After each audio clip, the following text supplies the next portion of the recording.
Sini akan kudirikan jemaatku, dan kerajaan maut tidak akan mengalahkannya.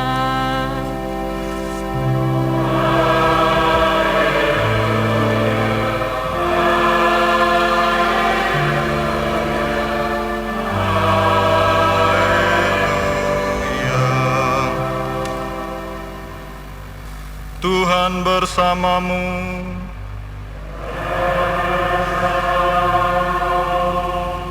Inilah Injil Tuhan kita Yesus Kristus menurut Matius. Dimuliakanlah Tuhan. Sekali peristiwa, Yesus tiba di daerah Kaisarea Filipi. Ia bertanya kepada murid-muridnya, kata orang, siapakah anak manusia itu? Jawab mereka, ada yang mengatakan Yohanes Pembaptis, ada juga yang mengatakan Elia, dan ada pula yang mengatakan Yeremia atau salah seorang dari para nabi. Lalu Yesus bertanya kepada mereka, tetapi apa katamu? Siapakah aku ini?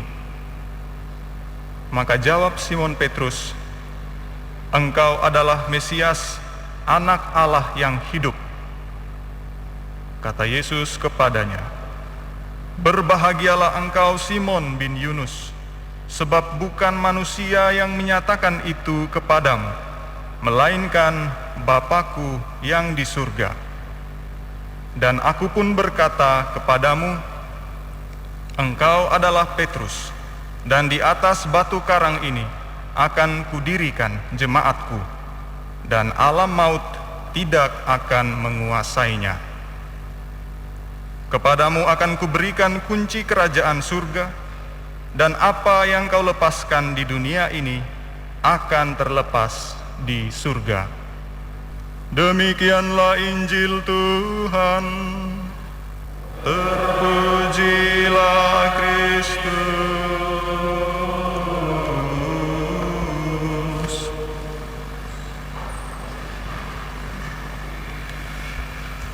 Saudara-saudari yang terkasih, sebuah pepatah Jerman berbunyi, Ende gut, alles gut. Akhir baik, maka seluruhnya baik. Pepatah ini mau menggambarkan bahwa suatu proses panjang yang dimulai dengan penuh perjuangan, ketika berakhir dengan baik, maka buah-buahnya pun akan baik dengan sendirinya. Inilah gambaran kerasulan Petrus dan Paulus. Mereka yang pada awalnya kurang meyakinkan, tetapi dalam proses bersama dengan Yesus sendiri menunjukkan suatu akhir yang luar biasa. Iman dipertahankan, dan iman yang sama itu pun disebarkan ke seluruh dunia. Dalam diri Rasul Petrus kita temukan integritas, satu pengakuan iman yang mantap. Engkau adalah Mesias, anak Allah yang hidup, serta juga sebuah kewibawaan, kuasa untuk memelihara ajaran yang benar.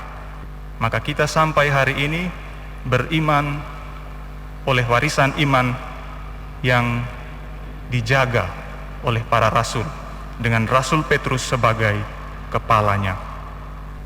Apabila integritas iman ini dihayati dengan benar, dengan sungguh-sungguh, maka kita akan diantarkan pada keyakinan yang mendalam untuk mengakui bahwa Yesus adalah Mesias, Anak Allah yang hidup. Sementara itu dalam diri Rasul Paulus kita temukan kreativitas. Namun bukan kreativitas yang asal-asalan, melainkan sebuah kreativitas oleh daya Roh Kudus. Roh Kudus yang menuntun, yang memberikan semangat, sehingga dalam setiap pewartaan Injilnya, Rasul Paulus tidak pernah mengenal lelah. Meskipun bahaya, sakit, dan penderitaan datang melanda, Paulus tidak mundur. Injil pun menjangkau segala bangsa dan menyentuh hati setiap insan.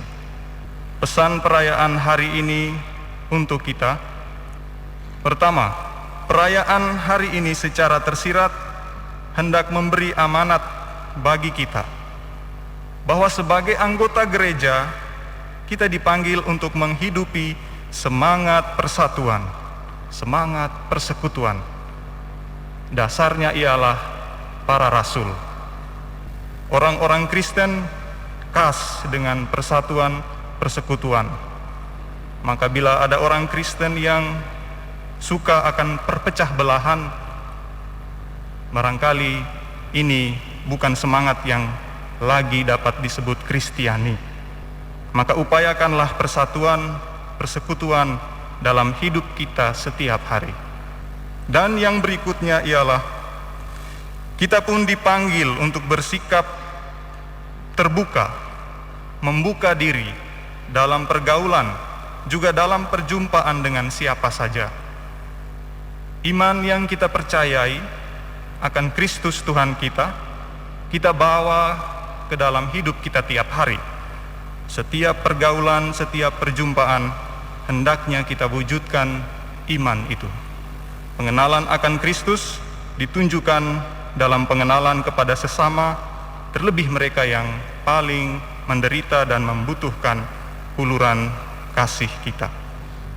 Dan pesan yang kedua ialah, marilah hari ini pula kita mendoakan para gembala umat kita, Bapak Paus, para uskup, para imam, diakon, mereka yang mengusahakan persatuan gereja. Kiranya selalu dianugerahi rahmat kesehatan, kekuatan, kebijaksanaan dalam seluruh karya pelayanan mereka. Dan kita pun tidak lupa berdoa bagi para misionaris, mereka yang dengan penuh perjuangan mewartakan Kristus dimanapun mereka berada dan lewat cara apapun yang mereka tempuh. Kiranya buah-buah rahmat semakin dapat dirasakan oleh kian banyak orang di seluruh dunia. Tuhan memberkati kita. Mari